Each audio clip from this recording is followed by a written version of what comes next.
Okay so हम लोग अपनी पिछली वीडियोस में प्राइमरी डेटा और सेकेंडरी डेटा को बहुत डिटेल में समझ चुके हैं। प्राइमरी डेटा क्या होता है, उसके कलेक्शन मेथड्स क्या हैं, all of that is done and dusted. I hope so, मतलब उम्मीद है कि आपको समझ में आ चुका है।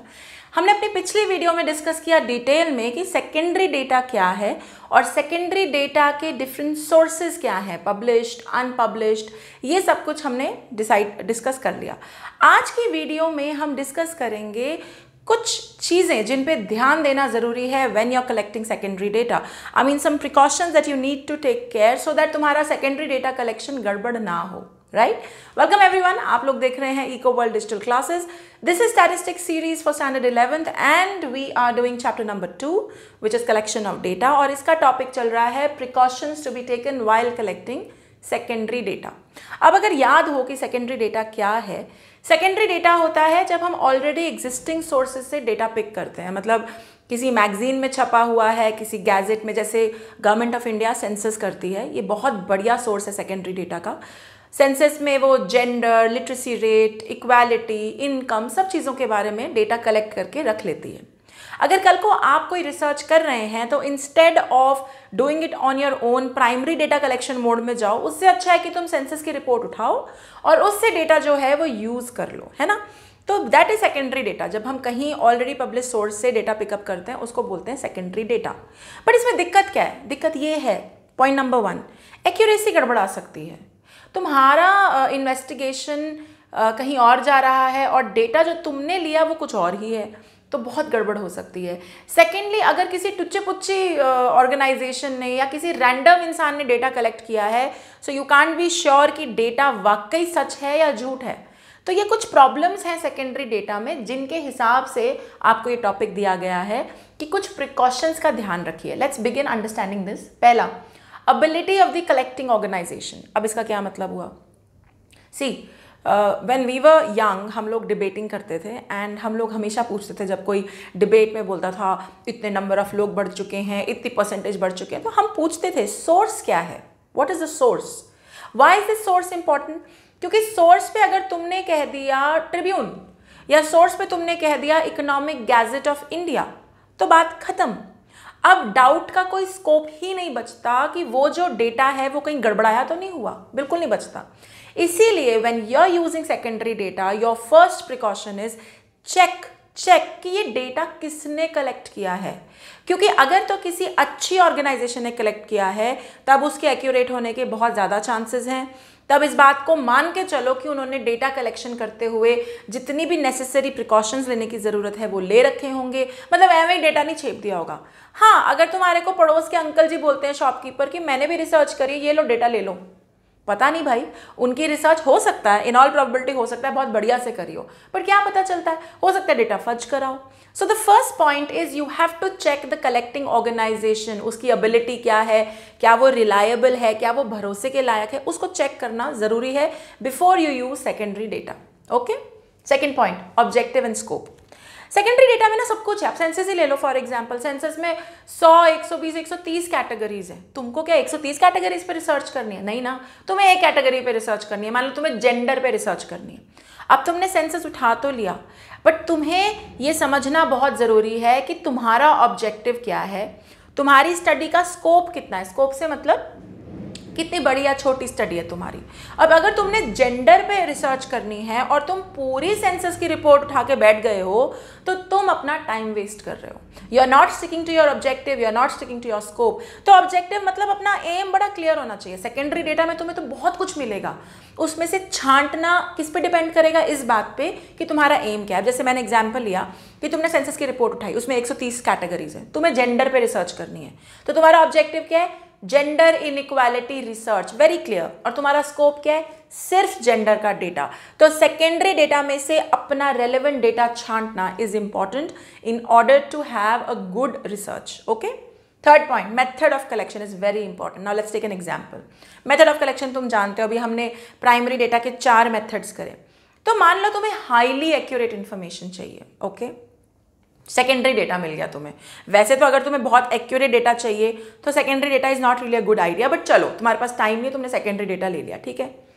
तुम्हें बहुत एक्यूरेट डेटा चाहिए, तुमने सेकेंडरी डेटा पिक किया और उन्होंने नीचे मेथड मेंशन किया हुआ है, second data collected through local correspondents. हो गया जी काम। Quickly, you want data which is highly accurate. I said although secondary data is not a great choice in highly accurate data, but तुम्हारे पास time नहीं है, कुछ लिमिटेशंस है, तो तुमने सेकेंडरी डेटा पिक किया।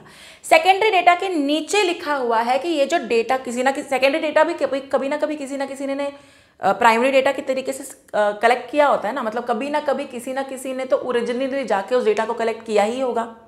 नीचे लिखा हुआ है मेथड थ्रू लोकल कॉरेस्पॉन्डेंट्स, बस तुमने वो डेटा वहीं छोड़ दिया। क्यों?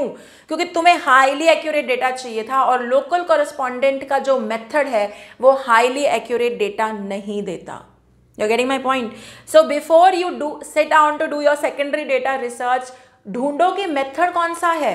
अगर तुम्हारी स्टडी में एक्यूरेसी की इंपॉर्टेंस है तो वो मेथड तो गड़बड़ हो गया, तो तुम्हारा डेटा ही सारा गलत है, तुमको वो डेटा नहीं लेना चाहिए। समझ रहे हो ना? तो मेथड ऑफ कलेक्शन चेक करना बहुत ज़्यादा इंपॉर्टेंट है before you start doing your secondary data research. Okay, next, time and condition. War time में डेटा कलेक्ट हुआ है, सेकेंडरी डेटा रिपोर्ट आ गई है। वॉर टाइम और नॉर्मल साल एक ही है क्या? नहीं ना। वॉर टाइम में तो प्राइसेस, डिमांड, सप्लाई सबका ऊपर नीचे हो जाता है क्योंकि सिचुएशन ही ऐसी होती है। तो ये भी पता करना बहुत ज़रूरी है कि वो सेकेंडरी डेटा किन हालातों में इकट्ठा किया गया था।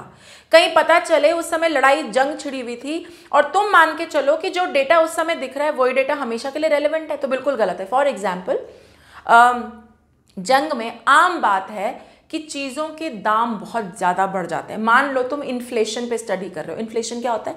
General price rise. तुम उस पर स्टडी कर रहे हो। तुमने एक साल ऐसा लिया, लेट्स से 1999 का साल लिया, which is Kargil India war का साल है वो, कारगिल वॉर जो हुई थी इंडिया में।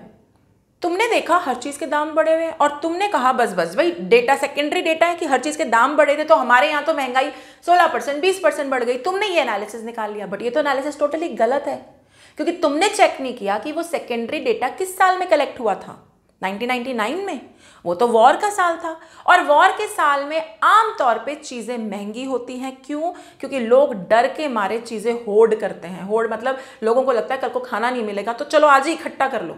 तो मार्केट में सप्लाई कम हो जाती है, डिमांड तो ज़्यादा होती है, तो चीज़ें महंगी हो जाती हैं। अब उस साल का असर सारे सालों पे एस्टिमेट या एन्यूमरेट नहीं किया जा सकता। तो it is important. See guys, what are we doing? हम कर रहे हैं प्रिकॉशंस, मतलब सेकेंडरी डेटा पे काम करते हुए इन चीज़ों को चेक करो कि कोई गड़बड़ तो नहीं है, कहीं टाइम एंड कंडीशन को मैं इग्नोर तो नहीं कर रहा, कहीं मैं डेटा गलत तो नहीं पिकअप कर रहा। Okay, next, definition of unit. तुमने जो डेटा पिकअप किया दैट इज इन ग्राम्स, तुम जो रिसर्च कर रहे हो दैट इज इन किलोग्राम्स। गड़बड़ है, तुमने ध्यान ही नहीं दिया कि वो तो ग्राम्स में है सारी वैल्यू और तुम किलोग्राम में लगे हुए हो, तुम्हारी तो सारी रिसर्च गड़बड़ हो गई। So you have to define what a unit means. अगर उनका ग्राम है तो या तो अपना डेटा ग्राम में चेंज करो, नहीं तो उनका डेटा किलोग्राम में चेंज करके फिर रिसर्च पे काम लगाओ। Similarly, a more relevant economic research, the data is in US dollars and you are researching on Indian rupees. Now dollar और रुपी में ना इस समय 70 रुपए का फर्क है, huge difference. So you can take data in US dollars को तुम इग्नोर ही कर दो कि देखो ही मत कि डेटा तो यूएस डॉलर्स में था, और इंडियन रुपीज में रिसर्च कर दो। वहां लिखा हुआ है US dollar 369, which if converted into Indian rupees is a huge sum, but तुम्हें लगे तो 369 इज नथिंग इंडियन रुपीज। अगर ये गड़बड़ हुई तो डेटा बिल्कुल बिगड़ जाएगा।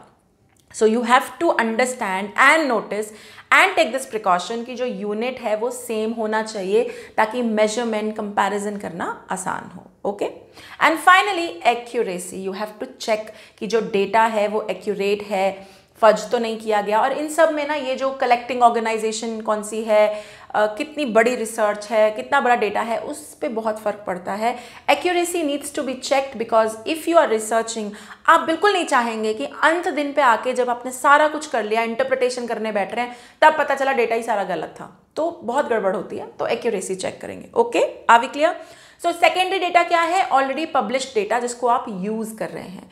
यूज़ करते हुए आप कुछ चीज़ों का ध्यान रखेंगे, कुछ प्रिकॉशंस, जैसे कलेक्टिंग ऑर्गेनाइजेशन कौन है, आपका एम, आपका ऑब्जेक्टिव क्या है, मेथड ऑफ कलेक्शन क्या यूज़ किया, टाइम और हालात क्या थे उस डेटा को कलेक्ट करते हुए, यूनिट की डेफिनेशन क्या है, and finally what is the accuracy. So in nutshell you will talk about these 3 things. You will talk about reliability. Reliability मतलब भरोसे के लायक है डेटा या नहीं है। सेकेंड, एक्यूरेसी या सुटेबिलिटी। चलो तुम्हें मुझे सेंसस की रिपोर्ट मिल गई, बढ़िया, बट मुझे तो इन्फ्लेशन पे रिसर्च करनी है, तो क्या सेंसस वाली रिपोर्ट मेरी इन्फ्लेशन की रिसर्च के लिए सूटेबल है? तो सूटेबिलिटी चेक करेंगे। And third, adequacy. एडिक्वेसी मतलब इनफ है डेटा। अगर तुम्हें सेंसस का डेटा मिल गया है और तुम्हें जेंडर पे काम करना है, तो क्या सेंसस का data is good enough to do gender research? ये सब चीजें आपको चेक करनी है while you are working on secondary data. ठीक है? I hope with this you are clear about these precautions and also clear about primary methods, all the primary methods, all the secondary data funda. Next video will be about in detail about data. Overall data he collect करते समय कुछ दिक्कतें हैं, कुछ errors होते हैं, वो errors क्या हैं? We will discuss in next video. Till then, bye bye, take care.